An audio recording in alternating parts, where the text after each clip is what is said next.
இன்றைக்கி நம்ம என்ன பார்க்க போகிறோம்னா நாட்டுக்கோழி சூப் எப்படி வைக்கிறதுன்னு தான் பார்க்க போகிறோம். இந்த மாதிரி வந்து இப்போ வந்து சளிக்காலங்கிறதுனால எல்லா குழந்தைங்களுமே ஒரே சளியாக இருக்குது, ஜுரமாக இருக்குது. இந்த மாதிரி நாட்டுக்கோழி சூப் வச்சு கொடுங்க ஞாயிற்றுக்கிழமை. ஆனால் குழந்தைங்களுக்கு வந்து இந்த மாதிரி சூப் குடித்தா சளி வந்து கொஞ்சம் முறிஞ்சு வரும்னு சொல்லுவாங்க. அதுக்கு வந்து இந்த மாதிரி கால் பகுதி இது என்னது எலும்பாக இருக்கிறதா எடுத்துக்கோங்க நான் சூப் வைக்கிறதுக்கு.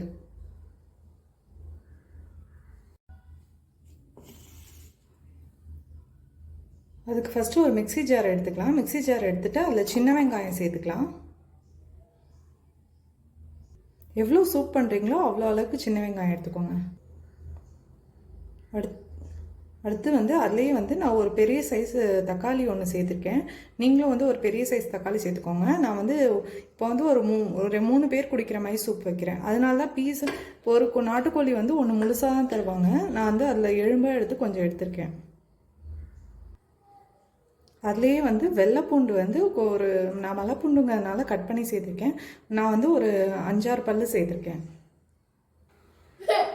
அதுலேயே வந்து இஞ்சி வந்து கொஞ்சோண்டு சேர்த்துக்கோங்க. நான் வந்து ஒரு சின்ன நெல்லிக்காய் சைஸ் அளவு இஞ்சி சேர்த்துருக்கேன். இப்போது அதுலேயே வந்து மிளகு வந்து ஒரு ஸ்பூன் சேர்த்துக்கலாம். மிளகு வந்து காரத்துக்கு தகுந்த மாதிரி சேர்த்துக்கோங்க.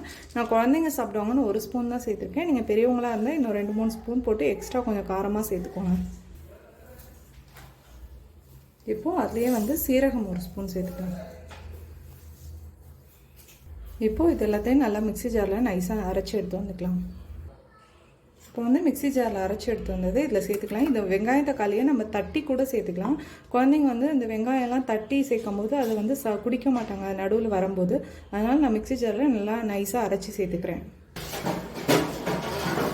இப்போது மிக்சி ஜாரை கழுவி அந்த தண்ணியை சேர்த்துக்கலாம்.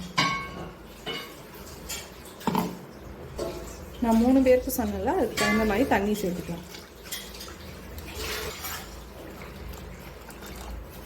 இப்போ வந்து அதில் ஒரு 1/4 ஸ்பூன் மஞ்சள்தூள் சேர்த்துக்கலாம்.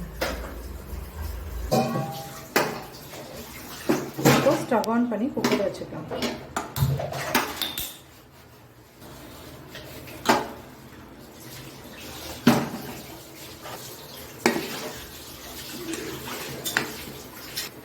இப்போ விசில் சேர்த்துக்கலாம். விசில் சேர்த்து ஒரு 5-6 விசில் வரட்டும். அப்போ தான் அதில் இருக்க சாரெல்லாம் இறங்கும். இப்போ பார்த்தீங்கன்னா வந்து நம்மளோட நாட்டுக்கோழி சூப் வந்து சூப்பராக ரெடி ஆகிடுச்சு பாருங்கள். நான் வந்து ஃபஸ்ட்டே உப்பு சேர்க்கல. குழந்தைங்களுக்கு கொஞ்சம் காரமாக இருந்தால் எக்ஸ்ட்ரா உப்பு வந்து கொஞ்சம் நேரம் கழித்து நம்ம வந்து ஒருத்தருக்கு தனித்தனியாக உப்பு எவ்வளோ வேணுமோ பார்த்து சேர்த்துக்கலாம். குழந்தைங்களுக்கு காரமாக இருந்தால் கொஞ்சம் எக்ஸ்ட்ரா உப்பு சேர்த்துக்கலாம். பெரியவங்கன்னா கொஞ்சம் கம்மியாக குடிப்பாங்க. அதனால் நான் உப்பு சேர்க்கல. நான் இனிமேல் தான் உப்பு சேர்க்க போகிறேன். நீங்கள் வேணும்னா இதிலே கூட உப்பு சேர்த்துக்கலாம். இப்போ வந்து சூப்பை வந்து ஒரு கிண்ணத்துக்கு மாற்றிக்கலாம்.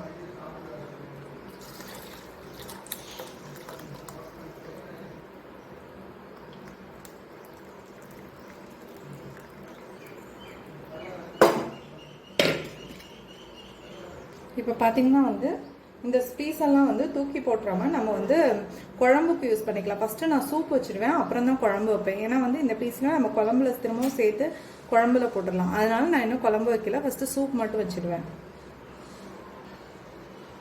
இப்போ பார்த்தீங்கன்னா வந்து நான் சூப்புக்கு தேவையான அளவு உப்பு சேர்த்துக்கிறேன். இதில் இன்னும் கொஞ்சம் வேணும்னா வந்து ஒருத்தவங்க குடிச்சு பார்த்து சேர்த்துப்போம். குழந்தைங்களுக்கு கொஞ்சம் காரமாக இருந்தால் கொஞ்சம் லைட்டாக எக்ஸ்ட்ரா வந்து கொஞ்சம் உப்பு வந்து தூக்கலாக சேர்த்து விடுங்க, காரம் தெரியாது.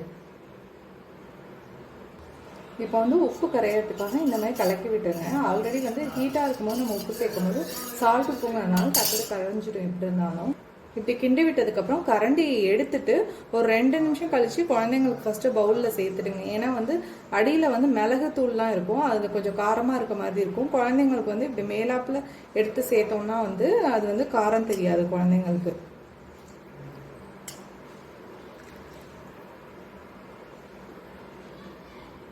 இப்போ பார்த்தீங்கன்னா வந்து நம்மளோட சூப் வந்து சூப்பராக ரெடி ஆகிடுச்சு பாருங்கள்.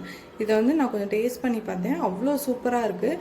இந்த மாதிரி வந்து இப்போ பார்த்தீங்கன்னா வந்து கிளைமேட் சேஞ்ச் ஆகிறதுனால எல்லா குழந்தைங்களுக்குமே சளி, ஜுரம் அதுமாதிரி நிறையா வருது. இந்த மாதிரி நாட்டுக்கோழி சூப் எடுத்து கொடுத்தீங்கன்னா சளி அப்படியே கரைஞ்சி வெளியில் வந்துடும். பாத்ரூம் மோஷன் போகும்போதோ இல்லாட்டி மூக்கில் வந்துடும், இல்லை வாமிட் எடுத்தால் கூட சளி வந்துடும். இதை நீங்களும் வீட்டில் ட்ரை பண்ணி பார்த்துட்டு எப்படி இருக்குன்னு கமெண்ட் பண்ணுங்கள். தேங்க்யூ.